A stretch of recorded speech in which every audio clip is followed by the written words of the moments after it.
Hello बच्चों। तो ये है आपका test solution. Which of the following polymer is stored in the liver of animal and is also known as animal starch. हमारे liver में कौन सा कार्बोहाइड्रेट स्टोर होता है? तो आप जानते हैं ग्लाइकोजन। जब हमारे बॉडी में ग्लूकोज बढ़ जाता है तो ग्लाइकोजन के फॉर्म में स्टोर हो जाता है। Which of the following base is not found in RNA. तो हमारे बॉडी में डीएनए होता है बच्चों और आरएनए होता है, दोनों न्यूक्लिक एसिड है। NA nucleic acid. Nucleic acids के पास सुगर्स होते हैं, फास्फेट ग्रुप होता है और बेसेस होते हैं। इसका ट्रिक होता है आ गोवा चल टहले और आ गोवा चल उड़े। तो एडानिन गुआनिन साइटोसिन तो दोनों में है और एडानिन गुआनिन साइटोसिन दोनों में, बस थाइमीन डीएनए में होता है और आरएनए में यूरेसिल होता है। तो थाइमीन जो है वो आरएनए में नहीं होता है और यही ऑप्शन ठीक है। Which of the following vitamin is required to take regularly? बच्चों दो टाइप के होते हैं विटामिन, एक फैट सॉल्युबल एक वाटर सॉल्युबल। फैट सॉल्युबल हम बोलते हैं कीड़ा, vitamin K, vitamin E, vitamin D और विटामिन ए फैट सॉल्युबल होता है, जबकि vitamin B and vitamin C water soluble होता है। जो वाटर सॉल्युबल है वो वाटर में घुल करके यूरिन से बाहर निकल जाते हैं, इस नाते उसकी रिक्वायरमेंट पड़ती है, आप उसको बार बार अपने बॉडी में रेगुलरली अपने डाइट प्लान में रखें। तो ऑप्शन होगा vitamin C. Which of the following term is correct about enzyme? Enzyme क्या है? तो एंजाइम प्रोटीन्स होते हैं। ऑप्शन नंबर ए ठीक है। सुक्रोज इज सुक्रोज क्या है? मैंने बताया था आपको कि सुकर है कि अल्फा बीटा गर्लफ्रेंड नहीं है। अल्फा ग्लूकोज और बीटा फ्रक्टोज के ग्लाइकोसिडिक लिंकेज से सुक्रोज बनता है। मतलब इसमें दो मोनोसैकेराइड हैं, तो जब दो मोनोसैकेराइड है तो वो हो गया बच्चों disaccharide. Option number B. Which of the following is example of ग्लोर? मैंने बताया था आपको कि फाइब्रस प्रोटीन थोड़ा मजबूत दिखता है और गॉलब्यूलर प्रोटीन थोड़ा लसलसा सा या थोड़ा वीक सा दिखता है। तो केराटिन बालों में मजबूत है, मायोसिन मसल्स में मजबूत है, कैलोजिन बॉडी में मसल्स है, इंसुलिन जो है वो ब्लड्स में बहता है जो ग्लूकोज को ऑक्सीडाइज करता है। तो यही होगा globular protein. Which of the following polysaccharide structure is similar to amylopectin? Amylopectin में ना अल्फा ग्लूकोज पॉलीमर बनाता है वो, उसी तरह ग्लाइकोजन भी अल्फा ग्लूकोज पॉलीमर है, इसी नाते ऑप्शन सी एकदम उसके इक्वल है। Which of the following B group vitamin can be stored in our body? हमारे बॉडी में कौन सा स्टोर होता है? तो विटामिन B12 जो है ना वो बॉडी में लंबे टाइम तक एक्सेप्शनली स्टोर होता है। बाकी जो विटामिन बी और सी पीछे बता है वो यूरिन के रास्ते निकल जाता है बॉडी में वाटर सॉल्युबल होने के कारण, लेकिन विटामिन B12 स्टोर होता है लिवर में। विच of the following product is formed when D glucose is treated with bromine water? आप लीजिए बच्चों ग्लूकोज, ये है बच्चों ग्लूकोज, और जब आप इसमें ब्रोमीन वाटर डालेंगे मतलब Br2 प्लस H2O डालेंगे तो ये वीक ऑक्सीडाइजिंग एजेंट होता है और वीक ऑक्सीडाइजिंग एजेंट होने के नाते उसको वो ऑक्सीडाइज कर देगा, CHO को COH बना देगा। अब बाकी सब वैसे ही रहेगा और इसका नाम होगा gluconic acid.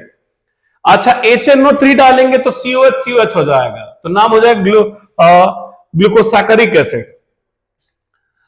Which of the following react of glucose can be explained only its cyclic structure के लिए आप याद रखिए। Glucose form pentaacetate. अगर ग्लूकोज पेंटाएसिटेट बना रहा है तो ये प्रूफ करता है कि ग्लूकोज के पास 5 OH ग्रुप है। Glucose is oxidise by nitric acid, ये बताता है कि ग्लूकोज के पास एल्डिहाइडिक ग्रुप भी है और एल्कोहलिक ग्रुप भी है। ग्लूकोज रिएक्ट विथ हाइड्रोक्सिल अमीन, ये बताता है कि इसके पास एल्डिहाइडिक ग्रुप है, कार्बोनाइल ग्रुप है। आप ऐसे कह लीजिए कि कार्बोनाइल ग्रुप ही हाइड्रोक्सिल अमाइन से रिएक्ट करता है। और ये जो है ना ये साइक्लिक स्ट्रक्चर का है। साइक्लिक स्ट्रक्चर ये बताता है जब pentaacetate of glucose doesn't react with hydroxyl amine. अगर वो हाइड्रोक्सिल अमीन से रिएक्ट कर लेता तो इसका मतलब है कि वो ओपन स्ट्रक्चर होगा, बट वो साइक्लिक होता है इसी नाते रिएक्ट नहीं कर रहा है। Which of the following statement is not true about glucose? Glucose के बारे में कौन सा स्टेटमेंट ट्रू नहीं है? तो ये है बच्चों ग्लूकोज। ग्लूकोज कह रहा है एल्डोहेक्सोज, एल्डो मतलब एल्डिहाइड, हेक्सोज का मतलब होता है 6 कार्बन। बताइए, इसमें एल्डिहाइडिक ग्रुप है और टोटल 6 कार्बन दिख रहे हैं आपको, 4 और 2 6। On heating with HI it forms normal hexane. बिल्कुल ठीक बात है, नॉर्मल हेक्सेन बना। HI इसको हाईली रिड्यूसिंग एजेंट होता है, सारा ऑक्सीजन खींच के हाइड्रोजन भरेगा, हेक्सेन बना देगा। ये भी ठीक है, ये भी ठीक है। It is present in furanose form, नहीं, ग्लूकोज ना बच्चों पाइरनोस फॉर्म में पाया जाता है। पाइरनोस का मतलब जिसमें 5 कार्बन एटम की रिंग हो, ऐसे पाया जाता है। तो ये ठीक नहीं है, ऑप्शन सी ही सही आंसर है इसका। न्यूक्लिक एसिड्स क्या होते हैं? न्यूक्लिक एसिड ना न्यूक्लियोटाइड के पॉलीमर्स होते हैं, बहुत सारे न्यूक्लियोटाइड्स आपस में मिलते हैं और न्यूक्लिक एसिड बनाते हैं। ये बोल रहा ना reducing sugar, non reducing sugar कौन सा है? तो जिसमें हेमी एसिटल बॉन्ड नहीं होगा। हेमी एसिटल मतलब O जिस कार्बन जुड़ा है उसके पास OH हो, O जिस कार्बन जुड़ा है उसके पास OH हो, इसके पास नहीं है, इसके पास O जिस कार्बन जुड़ा वो OH है, तो यानी ऑप्शन नंबर सी ही है नॉन रिड्यूसिंग शुगर। लाइसिन क्या है? तो COH जिस कार्बन से जुड़ा है उसी को हम अल्फा कार्बन कहते हैं, और वो NH2 जुड़ा हुआ है, इस नाते इसको बोलेंगे अल्फा अमाइनो एसिड। 2 NH2 है, इस नाते इसको बोलेंगे बेसिक अमाइनो एसिड, क्योंकि COH उसको एसिडिक बनाता है और NH2 है उसको बेसिक बनाता है, तो इसको हम बोलेंगे ना कि बेसिक अमाइनो एसिड है, क्योंकि NH2 ज्यादा है। सिंथेसिस इन बॉडी, 2 टाइप के अमाइनो एसिड होते हैं बच्चों, इसेंशियल एंड नॉन इसेंशियल।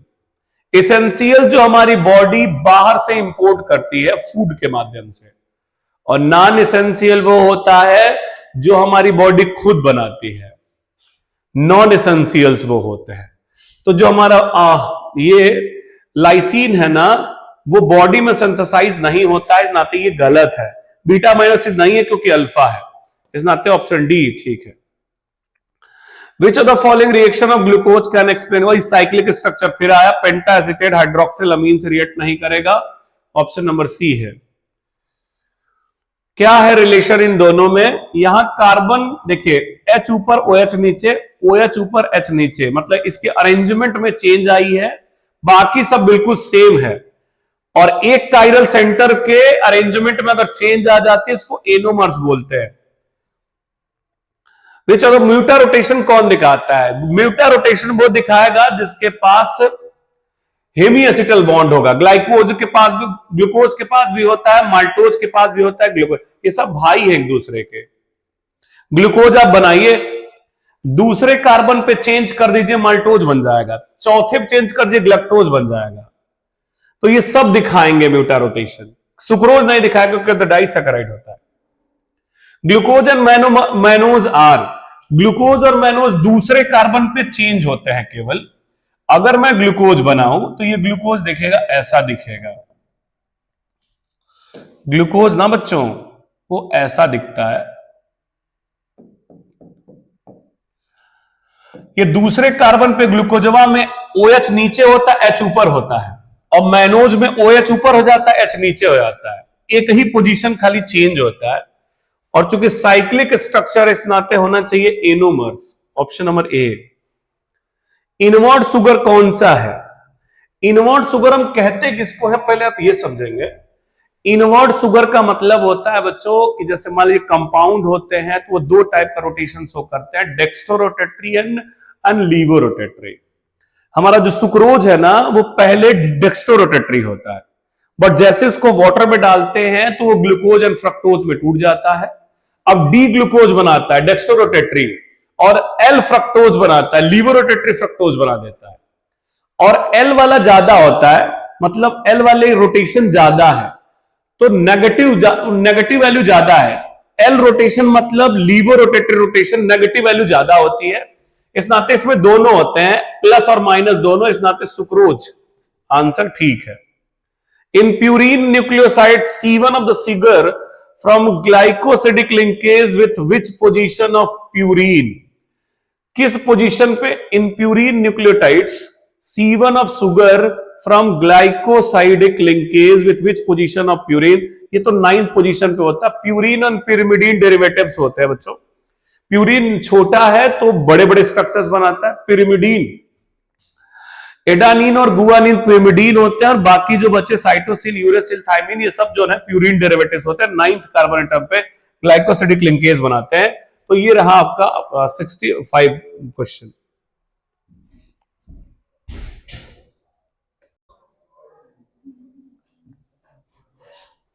चलो भाई बच्चों, question number 66, what will the mole fraction, वो पूछ रहा है हमें, जो पूछ रहा है वो मोल फ्रैक्शन है, और एक स्प्रिट बनाया हुआ है। स्प्रिट का मतलब होता है कि उसमें अल्कोहल होगा और वाटर होगा, तो अल्कोहल और वाटर का कॉम्बिनेशन है, ध्यान दीजिएगा। इसमें अल्कोहल कितना है, अल्कोहल में इथेनॉल लिया गया है 85% बाई मास। 85% बाई मास का मतलब होता है 85 और परसेंट को आप हटाएंगे तो भाई 100 हो जाएगा। ऊपर वाला होता है जिसका वो दिया हुआ है, अगर 85 इथेनॉल लिखा है तो 85 इथेनॉल हो गया, और ये 100 हो जाता है बच्चों सॉल्यूशन का, नीचे हमेशा सॉल्यूशन का होता है। तो अगर इथेनॉल 85 है और पूरा सॉल्यूशन अगर 100 है, समझ रहे हो आप, तो इस सॉल्यूशन में इथेनॉल है और वाटर है, तो 85 इथेनॉल हटाने के बाद जो बचा वही वाटर होगा। तो इसका मतलब अल्कोहल 85 हो गया और वाटर जो बचा वो बचा बच्चों 15, ये ग्राम में, क्योंकि बाई वेट लिखा हुआ था ग्राम में। अगर आपको मोल फ्रैक्शन निकालना है तो मोल फ्रैक्शन ऑफ अल्कोहल वो पूछ रहा है is equal two moles of alcohol upon moles of alcohol और फिर प्लस मोल्स ऑफ H2O, ऐसे रखना पड़ेगा आपको। मोल्स ऑफ अल्कोहल कैसे निकलेगा, कैसे है डी सर आप, ठीक है भाई, मोल्स ऑफ अल्कोहल कैसे, मतलब लड़की हो गया क्या हम, मोल्स ऑफ, बाबू सुनिएगा मैं वीडियो बना रहा हूं भाई, देखिए बच्चों, मोल्स ऑफ अल्कोहल, देखिए भाई, मोल्स वेट अपन मॉलिक्यूलर वेट होता है, तो अल्कोहल का अगर आपको मोल निकालना है ना, तो अल्कोहल का वेट अपन अल्कोहल का मॉलिक्यूलर वेट, समझ आ रहा है आपको। तो C2H5OH का ना यहां मॉलिक्यूलर वेट लिख देता हूं, एक कार्बन का 12 होता है, 2 कार्बन का 24 हो जाएगा, 6 हाइड्रोजन और 6 हो गया, और एक ऑक्सीजन का 16, जोड़ेंगे 46 आएगा, समझ में आ रहा, तो 46। और बाई यहां N अल्कोहल सेम चीज रिपीट होगी 85/46, और यहां NH2O रिपीट होगा, तो इसका वेट दिया है 15 ग्राम एंड मॉलिक्यूलर वेट होता है 18। बोलो बात समझ में आ रहा है, अरे ठीक है ना, इसी को बस आपको कैंसिल आउट करना है, इसी को आप टोटल कैंसिल आउट करेंगे 0.69, आप चाहेंगे तो मैं कैंसिल आउट कर दूंगा, लेकिन यही आएगा 0.69, ठीक बात, प्रोसेस यही है। आगे बढ़ेंगे। A solution is obtained by mixing of 200 gram of 30%, बच्चों 200 ग्राम था, इसका उसने लिया 30%, फिर बोला 300 ग्राम ऑफ 20%, 300 ग्राम पूरा सॉल्यूशन लिया गया, उसका लिया गया 20%, ध्यान दीजिएगा। बोला what is the percentage of solute in the final solution, जो सॉल्यूशन बता उसका टोटल वेट कितना है बच्चों, तो टोटल वेट होगा 500 ग्राम, ध्यान दीजिए, अरे बोलिए भाई, इसका यहां 200 ग्राम था और यहां 300 ग्राम था, तो टोटल सॉल्यूशन का वेट हो गया 500 ग्राम। अब सवाल है कि सॉल्यूट का वेट कितना होगा, तो अगर 200 का 30% निकालेंगे तो 60 आएगा, 3 2 6, और अगर 300 का 20% निकालेंगे तो भी 60 आएगा, यानी टोटल सॉल्यूट का वेट कितना आ रहा है बच्चों 120, 60 + 60 120 आ गया सॉल्यूट, और टोटल सॉल्यूशन कितना है 500।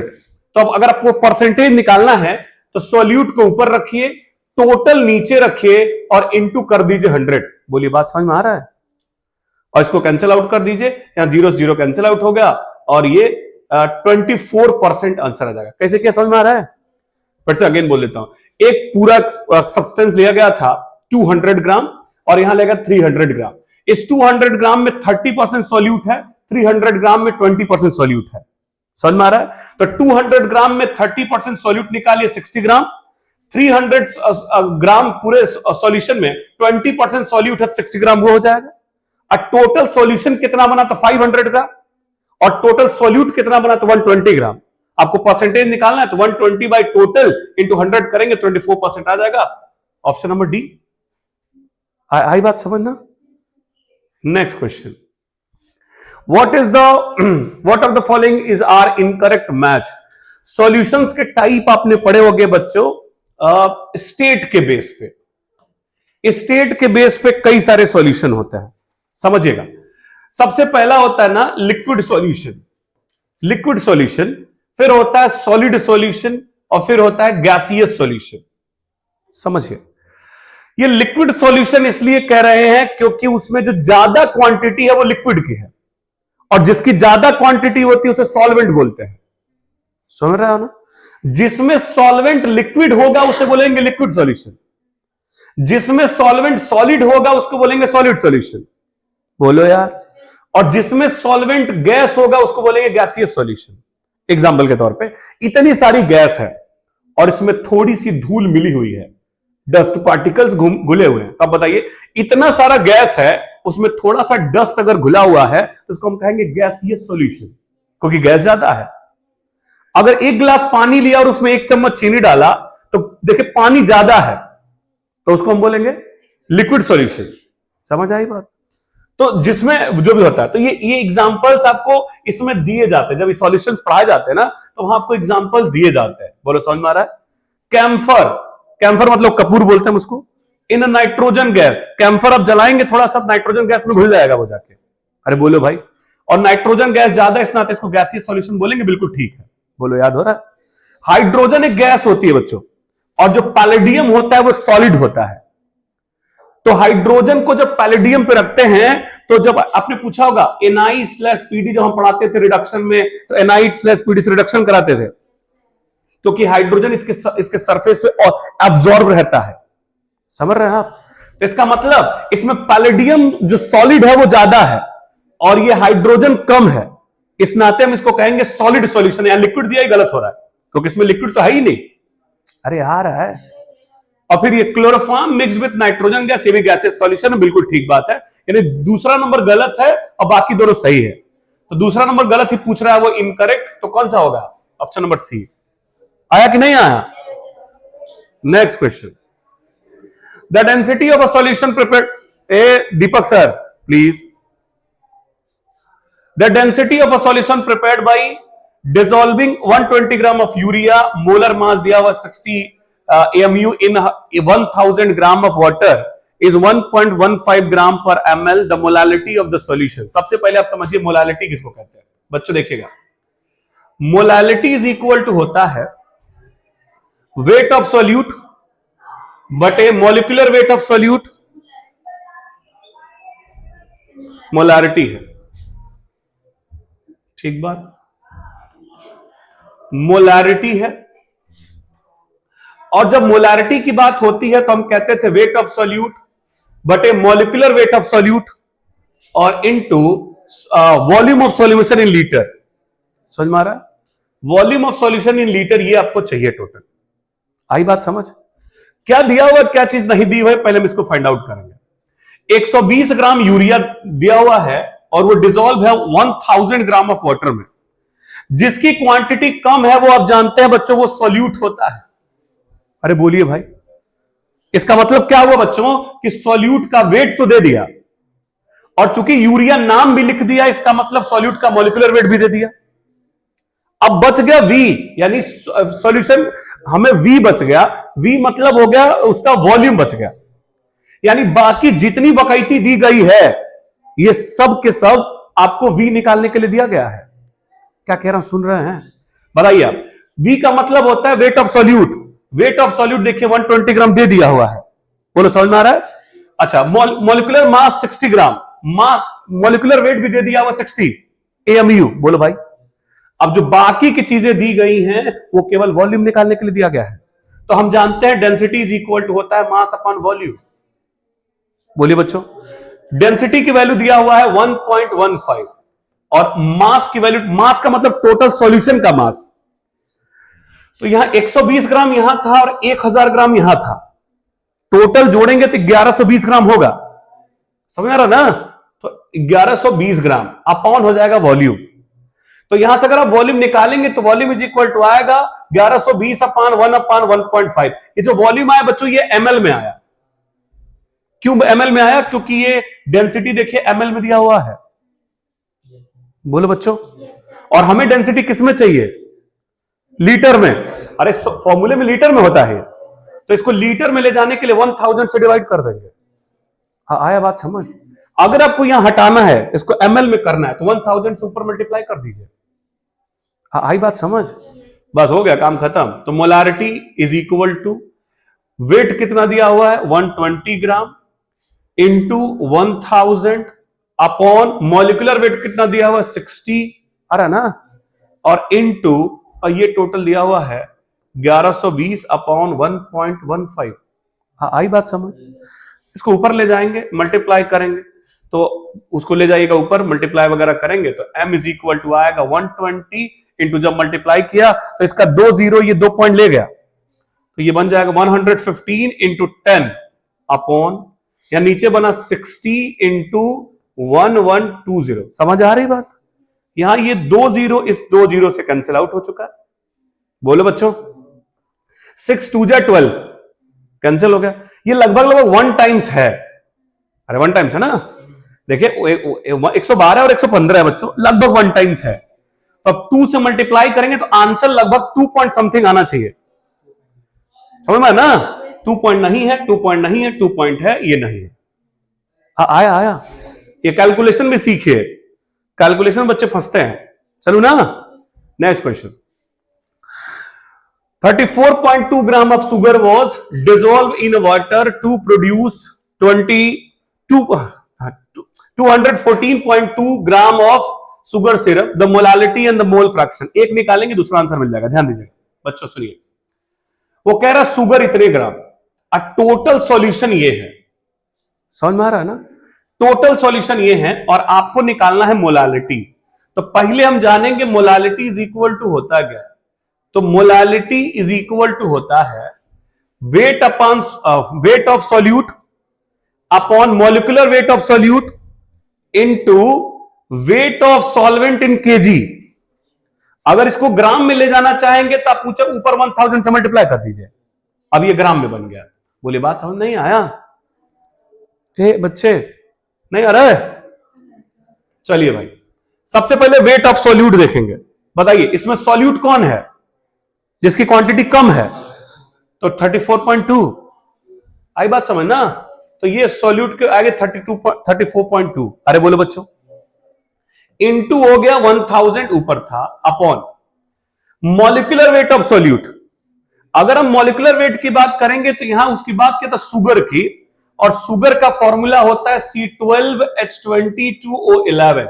मॉलिक्यूलर वेट निकालेंगे 342 आएगा, निकाल लीजिएगा।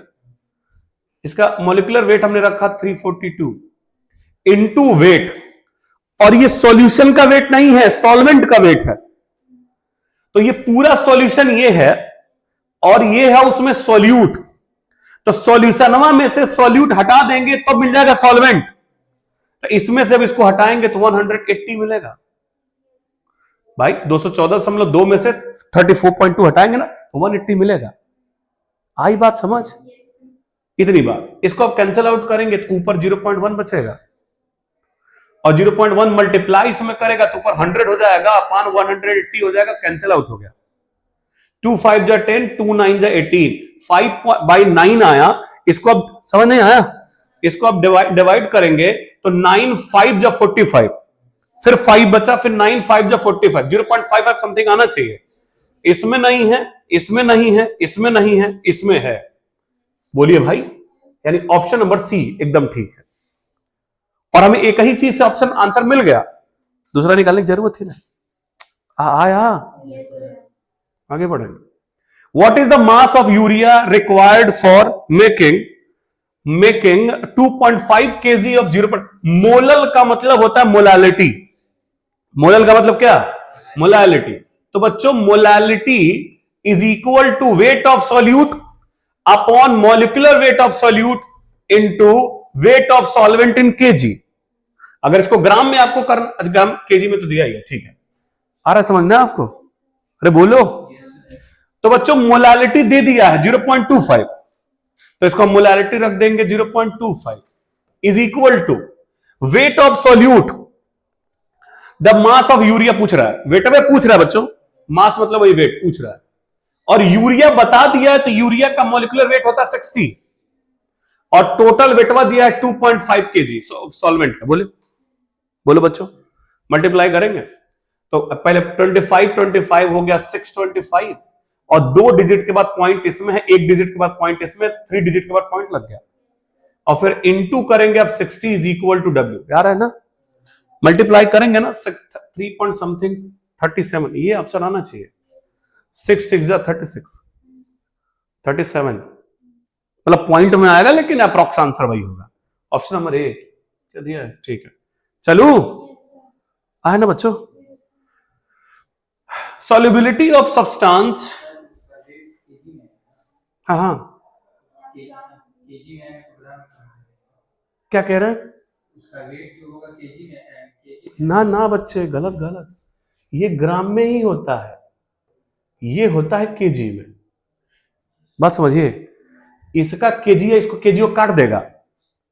मोलालिटी क्या होता है, मोलालिटी कहां गया, ये मोलल है ना, मोलल, इसका होता है ना मोल्स बाय केजी, तो इसका वाला केजिया ना इसके केजिया काट देगा, खाली ग्राम बच जाएगा। समझ रहे क्या कह रहा हूं मैं, हाँ, तो ये होगा आंसर। अगला question, solubility of substance is its maximum amount that can dissolve in a specified amount of solvent, it depends on। किसी चीज में कोई चीज घोलनी है बच्चों, है बाबू नंदलाल, तो सबसे पहले मान हमने लिक्विड लिया, और इस लिक्विड में हम कोई सॉलिड घोल रहे हैं, बोले ना लिक्विड हम सॉलिड घोल रहे हैं, तो जब लिक्विड में सॉलिड घोलना, आपके कारण मुझे फायदा हो गया, मतलब आप क्लास में आते, अब बच्चे बैठे हुए हैं, तो अब आज हम सबसे जबरदस्त वीडियो बना देंगे, वैसे यार मजा नहीं आता है ऐसा, हाँ ऐसा मजा आता है। तो देखिए भाई, सॉलिड को इसे लिक्विड में डिसॉल्व करना है बच्चों, अब देखिए कैसे डिसॉल्व होगा, उसको हम चीनी डाल देते हैं, तो सबसे पहले अगर उसको जल्दी घोलना है तो हम उसको लेकर गैस पर गर्म कर देते हैं, जब गैस पर आप गर्म करेंगे तो जो वाटर के पार्टिकल है उनकी मूवमेंट बढ़ेगी, काइनेटिक एनर्जी बढ़ेगी, तो वो जो चीनी के पार्टिकल उसको जल्दी तोड़ ताड़ के घोल लेंगे अपने, यानी टेम्परेचर बढ़ेगा, कहां गया, टेम्परेचर बढ़ेगा तो डिसॉल्व होना बढ़ेगा। नेचर ऑफ सॉल्वेंट, मैंने बोला था ना पोलर कंपाउंड बच्चों पोलर में घुलता है, और नॉन पोलर नॉन पोलर में घुलता है, मतलब सॉल्वेंट के नेचर पर डिपेंड करेगा, सॉल्यूट के नेचर पे, और सॉल्वेंट के भी नेचर पर डिपेंड करेगा। अगर ये पोलर है तो ये भी पोलर होना चाहिए, बोले बच्चों। अगला है प्रेशर, क्या है, प्रेशर इस केस में कुछ नहीं करेगा, अगर आप किसी लिक्विड में सॉलिड घोल रहे हैं ना तो प्रेशर इसमें कुछ नहीं करेगा, लेकिन अगर गैस घोल रहे हो, मान लीजिए लिक्विड है और इसमें आपको गैस घोलना है, तो उसके लिए प्रेशर चाहिए। आप पेप्सी की बोतल खोलेंगे फिस से करता है, क्योंकि उसको दबा करके प्रेशराइज करके भरा गया है उसके अंदर। वो है ही क्या, वो जो कोल्ड ड्रिंक है अपना, उसमें पानी है, शुगर है और कार्बन डाइऑक्साइड गैस है, उसको एकदम एकदम जो है दबा करके उसमें प्रेशराइज कर दिया गया। उसको खोल के आप छोड़ देंगे, सारा कार्बन डाइऑक्साइड बाहर आ जाएगा, तो जब पिएंगे तो आपके गले में जलेगा, तो कहेंगे मजा नहीं आता बाबा, समझ रहे हो, वो जलता नहीं है क्योंकि कार्बन डाइऑक्साइड उड़ चुका है।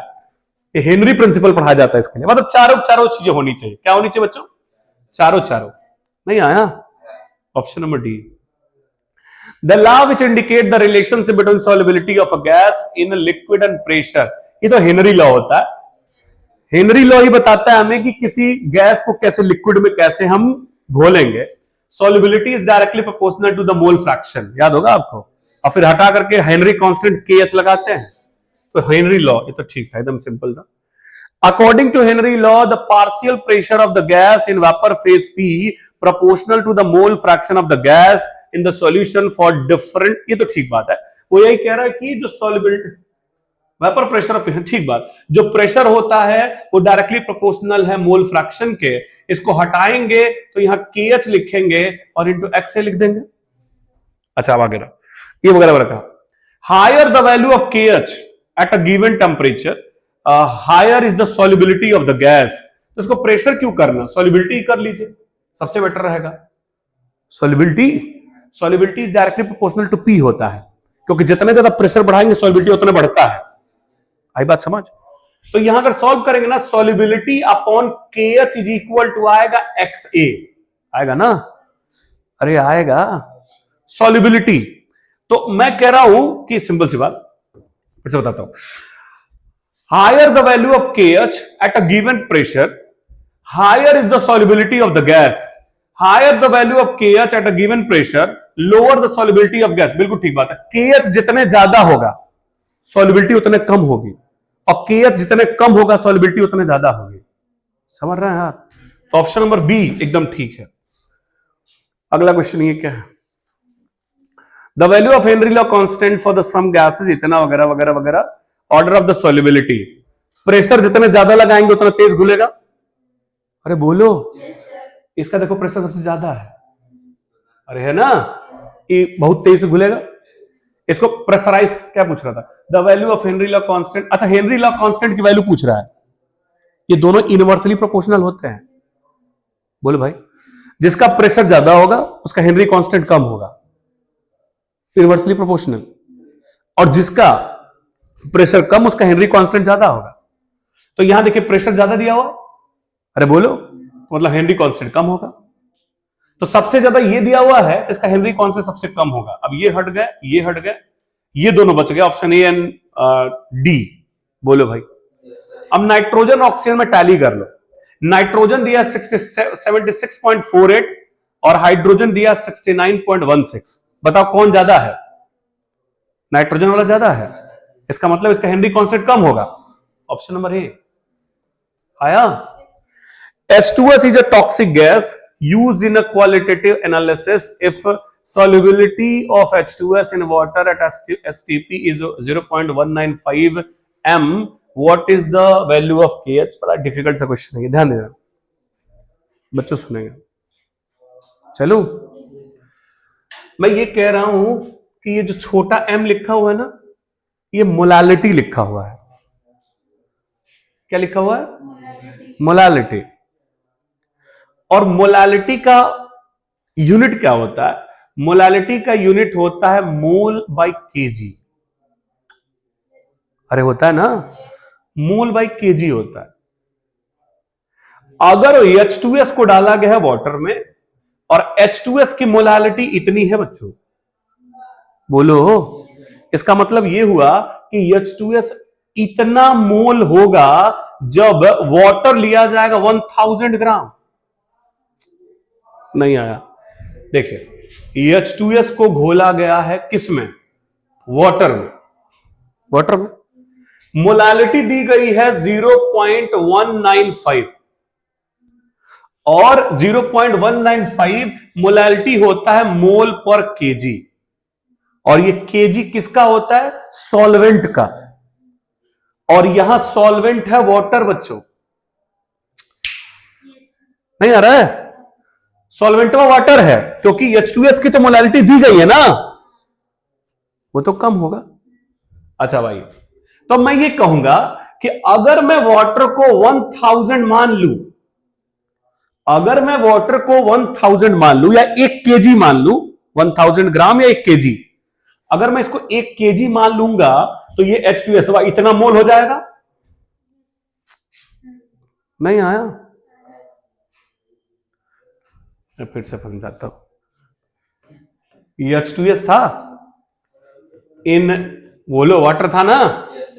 H2S इन वाटर था। फिर से बोलता हूं, 0.195। अब मोल है, मोलालिटी है, तो उसको लिख सकते हैं mole by kg, mole by kg. अगर मैं इसको 1 केजी कर दूं तो नीचे से केजी हट गया, खाली बच गया 0.195 मोल, और वो किसका है? H2S का। इसका मतलब मैं ये मान सकता हूं कि H2S 0.195 मोल है, लेकिन ये तब होगा जब वाटर का वेट, बोलो कितना? 1000 ग्राम। नहीं आया। अब इसकी भी मोलालिटी, क्योंकि हेनरी कांस्टेंट की बात कर रहा है बच्चों, Henry constant P is equal to KH और इंटू XA होता है। बोलो यार, तो तुम्हें XA चाहिए, मोल फ्रैक्शन चाहिए, तो बताओ ये H2S का मोल मिला कि नहीं मिला? भाई मिला। वाटर का वेट मिला कि नहीं मिला? अब इसका भी मोल निकाल लेंगे। वाटर का वेट निकालने के लिए होगा, मोल्स निकालने के लिए NH2O, weight upon molecular weight. बताओ तो वेट कितना है? 1000 ग्राम, और मोलिकुलर वेट होगा 18, और काट के दुनिया जानती 50.55 आता है, ये पूरी दुनिया जानती है। अगर आप नहीं जानते हैं तो आप पागल हो चुके हैं। सुन रहे हैं आप? अब आप बताइए, ये इतनी बात समझ में आई कि नहीं आई? आई ना? तो ये कह रहा था क्वालिटेटिव एनालिसिस के लिए यूज किया जा रहा है H2S को। जब H2S टूटेगा तो 2 H पे प्लस देगा और एक S पे -2 देगा। तो कुछ नहीं करना है, बताइएगा H2S पूरा इतना मोल है, बोलो। और जब H2S टूट रहा है तो एक H2S 2 S दे रहा, 2 H दे रहा है, तो इसका मतलब इतना इसमें 2 से मल्टीप्लाई करके टोटल H प्लस मिल जाएगा। हाँ। उसके बाद हम उसका मोल फ्रैक्शन निकाल लेंगे, मोल फ्रैक्शन निकाल लेंगे और मोल फ्रैक्शन निकालने के बाद इस फॉर्मूले रख देंगे। P की वैल्यू 1 है, P की वैल्यू बोलो कितना है? 1 ATM लिखा होगा कहीं। H2S और हाँ STP लिखा ना, ये रहा। समझ में बात ना? इसका 1 रख देंगे, ये मोल फ्रैक्शन यहां से निकाल लेंगे और रख देंगे, वैल्यू पुट करेंगे, सॉल्व करेंगे, 282 बार आएगा। समझ में प्रोसेस समझ में आ रहा है? तो ये ऐसे लगता है। Next question, for a binary ideal solution the total pressure इतना वगैरह वगैरह वगैरह। तो आप जानते हैं कि मोल फ्रैक्शन ना तो टोटल सम होता है 1। जैसे मान लो इनके पास और इनके पास 1 रुपए, मतलब कोई पैसा उसको बांटना है, तो मैंने कहा कि इन्होंने लिया 25% और इन्होंने लिया 75%। 25% का मतलब होता है 1/4 और 75% का मतलब होता है 3/4। दोनों को जोड़ेंगे एक ही आएगा और इसी को बोलते हैं मोल फ्रैक्शन। यहां पैसा फ्रैक्शन था, ये इसको बोलेंगे पैसा फ्रैक्शन। समझ आ रहा है? तो जब भी ये P टोटल लिखते हैं तो यहां मान लीजिए 2 गैसेस हैं, एक R है और एक S है। इसका मतलब ये एक R गैस है और एक कौन सी गैस है बच्चों? S gas. सुन रहे हैं ना? तो अगर आप P टोटल लिखेंगे तो आप कहेंगे P0R इंटू XR और फिर कहेंगे आप P0S इंटू XS। ये मोल फ्रैक्शन है और आप जानते हैं कि XR plus XS is equal to 1 होता है। ठीक है ना बच्चों? ठीक बात ना? अब आपको एक तो चेंज कर देना है, आप XX की वैल्यू रख दीजिए। XS की वैल्यू रखेंगे तो 1 माइनस XR आएगा। क्यों रख रहा है XS की वैल्यू? क्योंकि देखिए XR बचा हुआ है, बोलो यार। तो XS की वैल्यू निकाल लीजिए यहां से और XS की वैल्यू निकालेंगे तो 1 माइनस XR आएगा, बोलो लाल। रख दूं? तो जब रखेंगे तो बनेगा बच्चों P total is equal to P0R और होगा XR प्लस P0S और इंटू XS की जगह यहां क्या होगा? 1 माइनस XR। अरे यार चेंज कर दिया, चेंज कर दिया। जब आप मल्टीप्लाई करेंगे तो PT इज इक्वल टू आएगा P0R इंटू आएगा XR और ये आएगा P0S। अरे मल्टीप्लाई किया बच्चों, और फिर माइनस P0 आएगा XR, P0S XR आएगा। P0S अब किनारे कर दीजिए क्योंकि इसमें देखिए किनारे किया हुआ है, बोलो। तो P0S अगर हम किनारे कर देंगे तो वो हो गया किनारे। अब इसके पास भी XR है और इसके पास भी XR है, XR कॉमन ले लेंगे तो बनेगा P0R माइनस P0S और बाहर रहेगा XR। नहीं आया बात? काके सुन लो, P0S को किनारे कर दिए, फिर इसको पकड़े और इसको पकड़े और XR कॉमन कर लिए। तो जब XR कॉमन करोगे P0R माइनस P0S बचेगा। तो बताओ P0R माइनस P0S किसमें है? ये रहा P0R माइनस P0S, ये वाला ऑप्शन नंबर बी। कैसे क्या समझ में आ रहा है? Which of the following is a non and ideal solution? Ideal solution कौन सा नहीं है? सुनना है लाली। आइडियल सॉल्यूशन कौन नहीं है? जो राउट्स लॉ को कंप्लीटली फॉलोअप ना करे। समझ आ रहा है? कब फॉलोअप नहीं करता है? मान लीजिए एक सॉल्यूशन है, उसमें आपने कुछ मिलाया, जितना अट्रैक्शन पहले उन मॉलिक्यूल्स के पहले बीच में था उतना ही अट्रैक्शन मिलाने के बाद भी है, न ज्यादा हुआ न कम। आई बात समझ? न ज्यादा हुआ ना कम। अगर कम हो जाएगा तो पॉजिटिव डेविएशन होगा और घट जाएगा तो नेगेटिव डेविएशन होगा। आई बात समझ? तो इसमें कह रहा कौन सा आइडियल सॉल्यूशन नहीं है? बेंजीन और टोलुइन बच्चों दोनों एक ही जैसे हैं। कोई डेविएशन नहीं दिखाएंगे, मिलाओगे कोई डिफेक्ट नहीं पड़ेगा।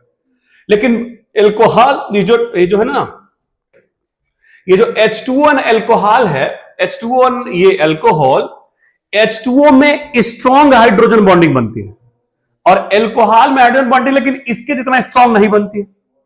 जब इसको मिलाएंगे तो ये कुछ हाइड्रोजन बॉन्डिंग में इसको तोड़ देगा। अरे बोलो यार, तो बताइए जितना पहले मॉलिक्यूल्स के बीच अट्रैक्शन था उससे थोड़ा कम हुआ, और जब कम हुआ तो डेविएशन शो होगा, और जब डेविएशन शो होगा तो नॉन आइडियल सॉल्यूशन यही होगा। आइयो देखिए, दोनों एक के जैसा हैं, ये भी दोनों एक ही जैसे हैं, खाली ऑप्शन नंबर बी अलग है। नहीं आया ये क्वेश्चन। यहां देखेंगे आप तो यहां सुनो, ये है आइडियल सॉल्यूशन के लिए, ये है आइडियल सॉल्यूशन के लिए। ये देखिए ऊपर कर्व गया है, इसका मतलब ये पॉजिटिव डेविएशन है, और ये नीचे कर्व आया इसका मतलब ये नेगेटिव डेविएशन है। हाँ आई बात समझना, पॉजिटिव डेविएशन नेगेटिव डेविएशन। अब सवाल है कि कौन सा पॉजिटिव देगा और कौन सा नेगेटिव देगा, तो ध्यान सुनेंगे। पॉजिटिव डेविएशन तब देगा जब अट्रैक्शन फोर्स जितना पहले था वो अट्रैक्शन फोर्स डिक्रीज कर जाए। आई बात समझ। और नेगेटिव डेविएशन तब देगा जब अट्रैक्शन फोर्स बढ़ जाए। आया, चलिए आइए बता रहा हूं, इस ऑप्शन चलते हैं। ऑप्शन नंबर सी सही है, मैं उसको एक्सप्लेन करता हूं। देखिएगा, मान लीजिए लिया हुआ एसीटोन ऑन इथाइल एल्कोहल। बच्चों देखिएगा मेरी तरफ, एसीटोन आपने लिया, ये है एसीटोन और ये है इथाइल एल्कोहल। सुन रहा है ना बच्चे? इथाइल एल्कोहल में हाइड्रोजन बॉन्डिंग है, वो देखिए OH से जुड़ा हुआ है तो हाइड्रोजन बॉन्डिंग, आई बात। लेकिन इसमें हाइड्रोजन बॉन्डिंग नहीं है, तो जब इसको आप इसमें मिलाएंगे तो जो एल्कोहल के मॉलिक्यूल्स आपस में हाइड्रोजन बॉन्डिंग बनाए हुए होंगे, जब तुम इसको मिलाओगे तो कुछ जगहियां वो घेर लेगा। जैसे मान लो दो एल्कोहल के मॉलिक्यूल थे, आपस में हाइड्रोजन बॉन्डिंग बनाए हुए थे, लेकिन जब तुमने इसको मिलाया तो बीचों में आ गया वो, और जब वो बीच में आ गया तो जो एल्कोहल्स के बीच में हाइड्रोजन बॉन्डिंग बन रही था वो नहीं बनेगी। इसका मतलब जितना अट्रैक्शन पहले था उससे अट्रैक्शन डिक्रीज हुआ। अरे बोलो यार, नहीं आया? इसका मतलब ये पॉजिटिव डेविएशन दिखाएगा। इसमें आ जाओ, एसीटोन एंड क्लोरोफॉर्म। ये एसीटोन लिया बच्चों और ये लिया chloroform. C single bond H, single bond Cl, single bond Cl, single bond Cl। पहले एसीटोन था, अपने आपस में इनमें डाइपोल अट्रैक्शन होता है थोड़ा थोड़ा, लेकिन जब तुमने क्लोरोफॉर्म मिलाया तो हुआ क्या कि क्लोरोफॉर्म के पास जो हाइड्रोजन है वो हाइड्रोजन ऑक्सीजन के द्वारा अटैच होने लगा, हाइड्रोजन बॉन्डिंग लगा बनाने, पकड़ने लगा उसको। बोलो बच्चों, जब उसको पकड़ने लगा तो देखो मिलाने के बाद अट्रैक्शन फोर्स बढ़ गई, और जब बढ़ी तो नेगेटिव डेफिनेशन आएगा। नहीं आया? बताओ, एसीटोन में इथाइल अल्कोहल मिलाया गया तो जो इथाइल अल्कोहल के बीच हाइड्रोजन बॉन्डिंग बन रही थी वो डिस्टर्ब हुई, इस नाते पॉजिटिव डेविएशन दिखाया, और इसमें नेगेटिव। ये तो मान लो सही वाला है, अब मान लो कोई गलत वाला लेते हैं, मान लो ये बी वाला ले, इसको सोचते हैं कि गलत क्यों है। वाटर लिया, वाटर में बहुत स्ट्रॉन्ग हाइड्रोजन बॉन्डिंग बनता है। अरे बोलो बच्चों, उसमें आपने इथाइल अल्कोहल डाला तो इथाइल अल्कोहल उसकी कुछ बॉन्डिंग तोड़ेगा, यानी थोड़ा अट्रैक्शन कम हुआ, पॉजिटिव डेविएशन, ठीक बात है। समझ नहीं आया? पहला ठीक किया, दूसरा वाला एसीटोन में तूने बेंजीन डाल दिया, जब तुमने एसीटोन में नहीं आ रहा है तो बेंजीन में कुछ करेगा ही नहीं। आई बात समझ? तो डेविएशन दिखाएगा नहीं आ रहा है, इसी नाते ये वाला बी वाला सही नहीं है, सी वाला सही है। आ गया होगा? Fill in the blanks with appropriate words. Azeotropic mixture boil without change in their azeotropic mixture exists in a solution showing वगैरह वगैरह वगैरह। सुनिएगा, एजियोट्रॉपिक मिक्सचर का मतलब होता है फेज बदलने के बाद उसका कंपोजिशन ना बदले। एजियोट्रॉपिक मिक्सचर फेज बदले लेकिन उसका वो ना बदले, तो वही पूछ रहा है। Fill in the blank. Azeotropic mixture boil without change in their composition. Azeotropic composition change नहीं होता है, आई बात समझना, कंपोजिशन चेंज नहीं होता है। Azeotropic mixture exist in solution showing positive और negative deviation. Positive negative deviation देख सकता है, समझ में ना? Solution ideal solution do not form azeotropic, azeotropes, बिल्कुल ठीक बात है, ऑप्शन नंबर डी एकदम ठीक है, वो कंपोजिशन में चेंज नहीं होता है, पहले में सबसे मिल गया था। आया बात समझ ना? Vapor pressure of pure liquid X is 2 atm at 300 Kelvin. It is lowered to 1 atm on dissolving 1 gram of Y in 20 gram of liquid X. If molar mass of X is 200, what is the molar mass of Y? Simple सा सवाल है, ध्यान दीजिएगा। बोला बच्चों एक solution था, इतना डिटेल में कोई नहीं समझाता, ध्यान सुनो। एक सॉल्यूशन था बच्चों, इसका वेपर प्रेशर प्योर लिक्विड है, प्योर था वो, उसका पेपर प्रेशर बोलो कितना है, तो स्टार्टिंग का है तो उसको बोलेंगे मतलब इनिशियल प्रेशर 2 atm। बोली बात समझ में आ रहा। उसके बाद फिर इसमें कुछ मिलाया गया, ये सॉल्यूशन था।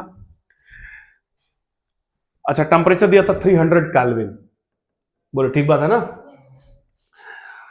उसमें कुछ मिलाया गया, it is lowered 1 atm on dissolving 1 gram of Y. कोई सब्सटेंस था, इसमें 1 ग्राम मिला दिया गया।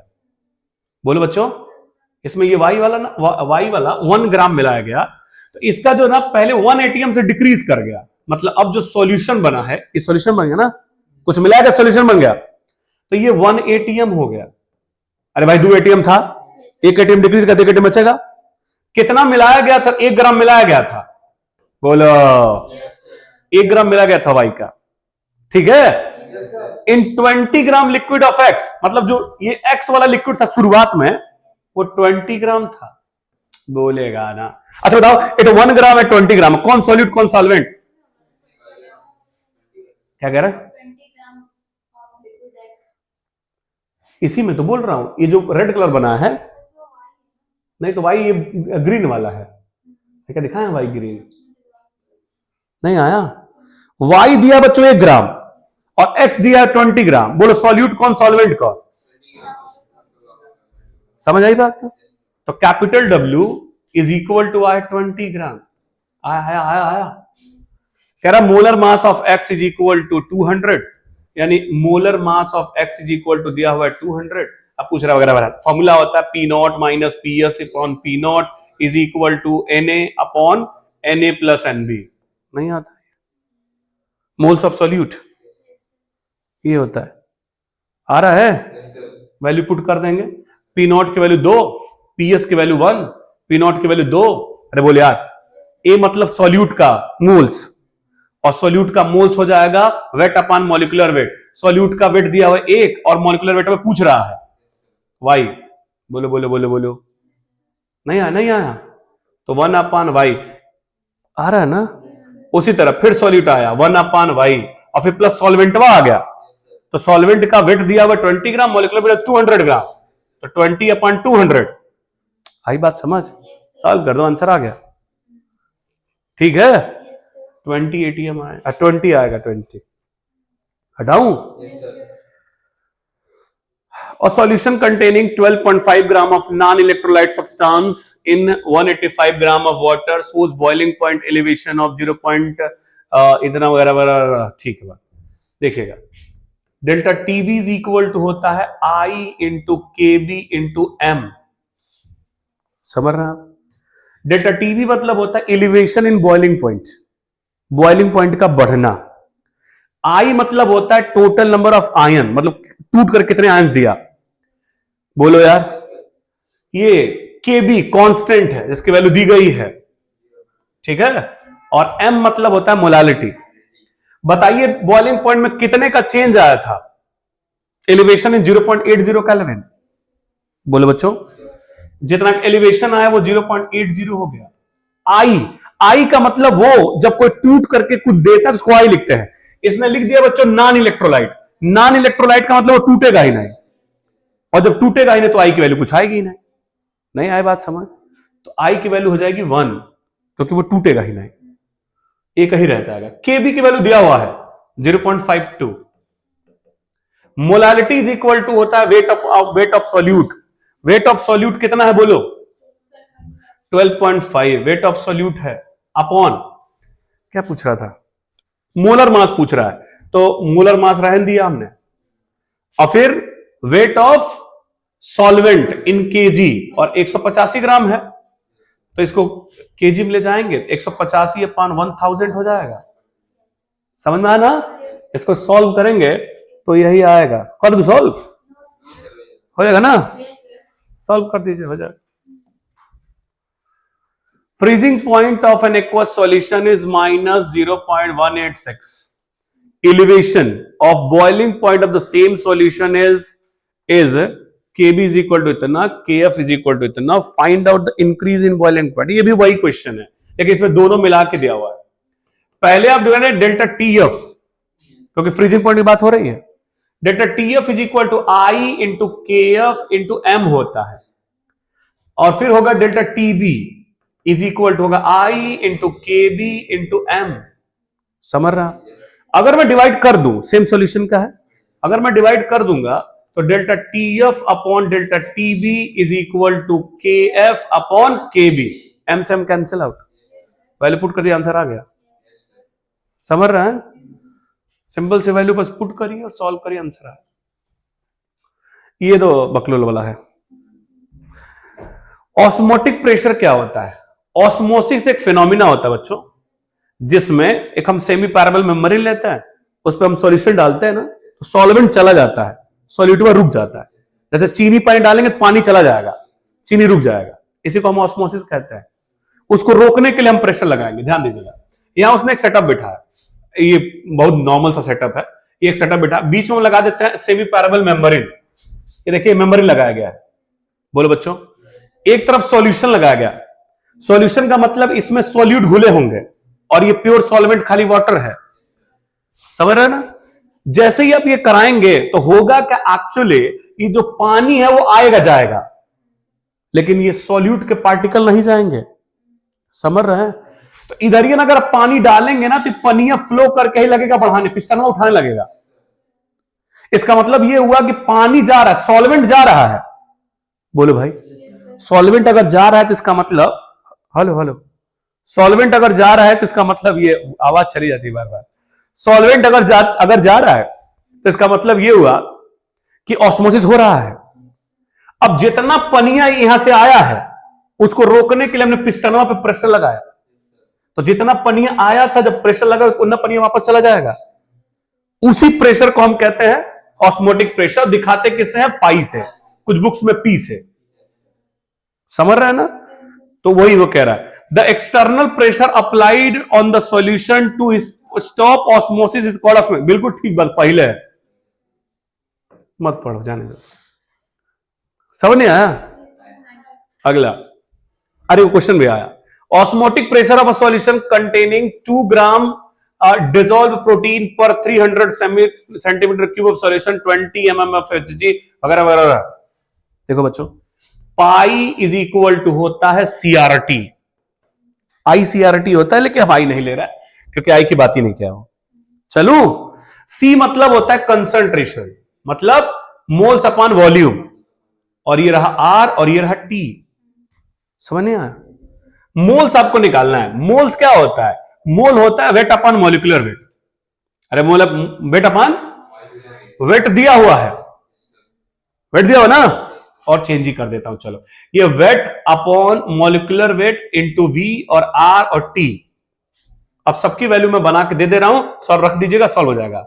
चलो, सबसे पहले डब्ल्यू बच्चों बताइए. डब्ल्यू मतलब सॉल्यूट का वेट, जो सबसे कम वेट होगा. अच्छी बात है, एक वेट में दिया है 2 ग्राम. नहीं आया? आजा, मॉलिक्यूलर वेट बच्चों पूछ रहा है, लेकिन मोलर मास पूछ रहा है, ये ना? हाँ पूछ रहा है ना. आ जाओ आ जाओ. वी चाहिए हमें, वॉल्यूम. क्या चाहिए? वॉल्यूम. 300 सेंटीमीटर क्यूब दिया हुआ है, 1000 से डिवाइड करेंगे लीटर में जाएगा. समझ रहे हैं ना? तो इसको दिया है 300 सेमी क्यूब, 1000 से डिवाइड किया तो 0.3 लीटर आया. ये मिल गया. अब हमको क्या चाहिए? अरे ये भी तो चाहिए ना, वी पाई भी चाहिए. ऑस्मोटिक प्रेशर 20 mmHg दिया हुआ है, 20 ना, हाँ 20 mmHg दिया हुआ है. बोलो बच्चों, 20 mmHg, लेकिन हमको चाहिए होता है एटीएम में. एक एटीएम 760 mmHg होता है, तो 760 डिवाइड कर देंगे तो आ जाएगा 20 अपॉन 760. अरे एटीएम. बोलो बच्चों, टेम्परेचर दिया हुआ 20 डिग्री में, तो कैपिटल टी चाहिए हमको. तो capital T is equal to होगा 27 प्लस 273 जोड़ देंगे 300 केल्विन हो जाएगा. समझ में आ रहा है? अब खाली बच गया आर। अरे बाप रे, तो अंधेरा हो गया। अब केवल क्या बच गया? आर। और आर की वैल्यू कितना होता है? 0.0821। वैल्यू पुट करिए, खुश हो जाइए। नहीं आया? दीपक जी जरा जल्दी जल्दी चालू करवाइए भाई। भाई गया अंधेर। हाँ जल्दी करिए। हो गया ये? नहीं आया? देखा नहीं बोलेगा। रख दू?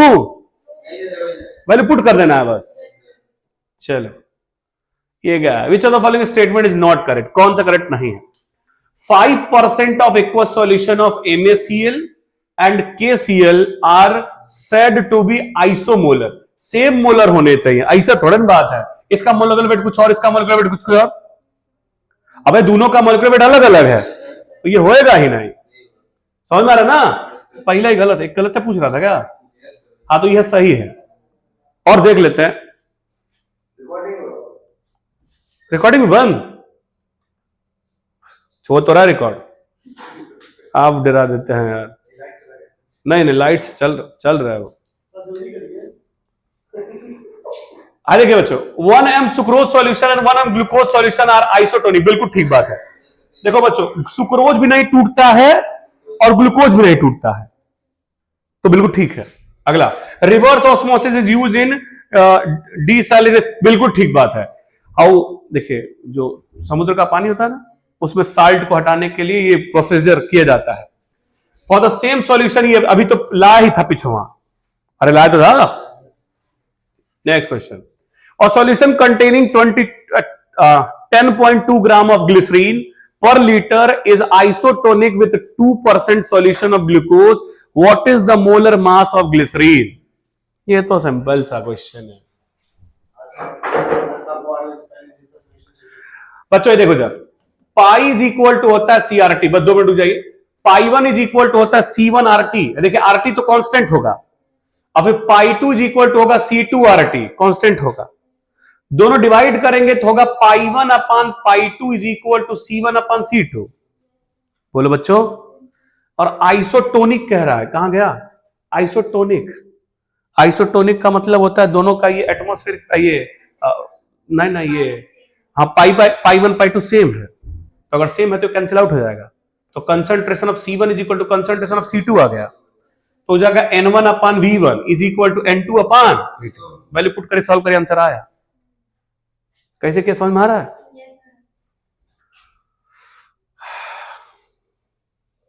सिंपल है, कुछ नहीं है। हटा। Arrange the following aqueous solution in the increasing boiling point. बच्चों लाली, पीला, हरा, नीला, चल जाए? सिंपल सी बात। आपको दिया गया 1 गिलास पानी, क्या दिया गया? और उसमें 2 चम्मच चीनी डाला, और दूसरा लिया गया 1 गिलास पानी, उसमें 10 चम्मच चीनी डाला गया। बताइए आप दोनों में से कौन जल्दी उबल जाएगा? हाँ, जो पतला है, जो डाइल्यूट है, और जो कंसंट्रेट है उतना समय लेगा। मतलब जितने ज्यादा कंसंट्रेशन, उसका बॉइलिंग पॉइंट उतना इंक्रीज होगा। समझ नहीं आया?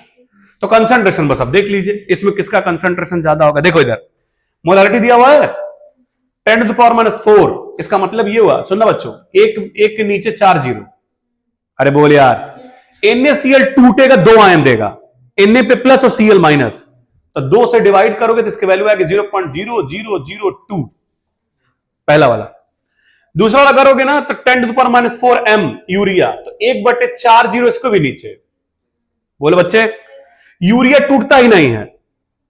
यूरिया नहीं टूटता है तो एक अकेला ही होगा, तो 0.0001। समझ रहे हो ना? अच्छा यहां आ जाओ, कितने जीरो बताओ तो? अबे बता कितने जीरो, और कितने आयन देगा ये? 3 आयन देगा। देखो अरे यार तुम लोग यही नहीं पता, MgCl2 है, इसका 1 है, इनका बिया टूट रहा है, तो कहेगा हमारा तुम पल्सरवा दे दो, हम तुम्हारा दहेज ले लो अपना। तो है 2 गया इसके पास, तो Mg पे है +2, और है 1 गया इसके पास, तो Cl पे -1।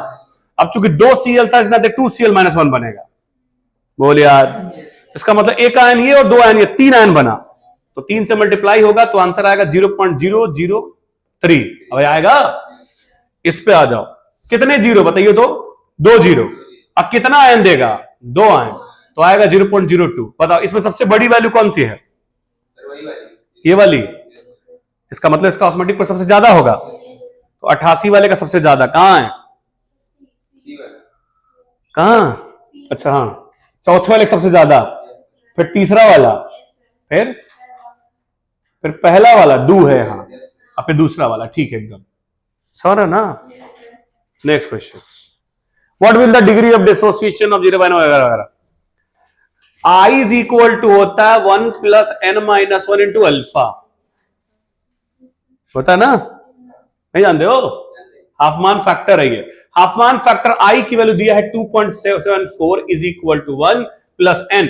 ये अभी बता रहा था ना, ये टूटेगा तो 2 यहां जाएगा और 2 10 3 देगा, 3 आयन देगा तो 3 माइनस 1, भूल यार, और फिर अल्फा, ये 1 उधर जाएगा तो बनेगा 1.74 इज इक्वल टू आएगा 2 और अल्फा, ये 2 से डिवाइड करेंगे तो 2 8 जा 16 एंड 2 7 जा 14, है ना? यानी ये आएगा 87। क्या आएगा? ये 87, ये आएगा एक डिजिट के बाद हम लगा लेकिन ठीक बात है, 87 आएगा। और इसको परसेंटेज में ले जाएंगे, 100 से मल्टीप्लाई करेंगे 87 परसेंटेज आ जाएगा, तो 87%, बी ऑप्शन लास्ट क्वेश्चन। ये तो बहुत बकलोल सा सवाल है। चलो, इन केस ऑफ एसोसिएशन इतना होता है, इन केस ऑफ डिसोसिएशन इतना होता है, बी वाला ही गलत। अभी मैं बच्चे बता रहा था आई इज इक्वल टू होता है, नहीं, हाँ, आई इज इक्वल टू होता है 1 plus n minus 1 into alpha. अगर आप आई इधर भी ले जाएंगे तो जब नीचे आएगा तो n प्लस 1 नहीं आएगा, -1 आना चाहिए, और यहां n प्लस 1 दिया हुआ है, which is not fair, and B वाला ही गलत है, बाकी सब सही है। समझ आई बात आपको? ये पूरा पेपर है, ठीक है। बहुत बहुत धन्यवाद, अच्छे से पूरा पेपर सॉल्व करिए।